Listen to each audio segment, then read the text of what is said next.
Akarshan Films present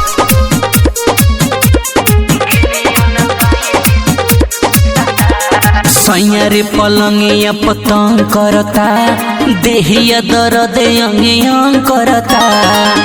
अरे सखी अरे सुनो सैया रे पलंगिया पतंग करता देहिया दर्द अंग करता।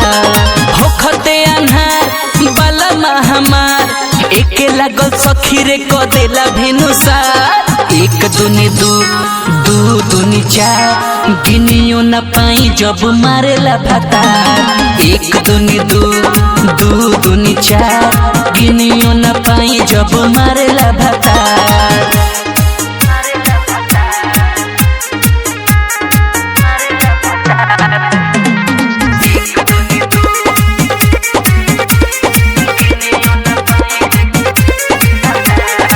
सखी रे चढ़ल जवानी में सैया के संग दलानी में। सखी रे चढ़ल जवानी में सैया के संग दलानी में। होखे अतवा चाहे सोमार चाट जाला रोज उठल लिया हमार। एक दुनी दू दू दुनी चार गिनियो न पाई जब मारेला भातार। एक दुनी दू दू दुनी चार गिनियो न पाई जब मारेला भातार।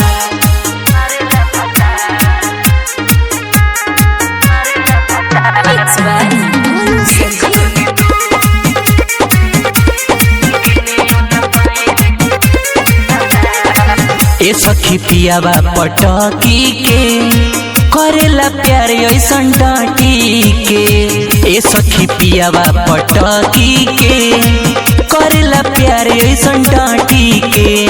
बोली बिहारी हटा के मोरा साड़ी देले हमरा ढोढ़िया के नकशा बिगाड़। एक दुनी दू दू दुनी चार गिनियो न पाई जब मारेला भातार। एक दुनी दू दू दुनी चार गिनियो न पाई जब मारेला भातार। आही माई रे।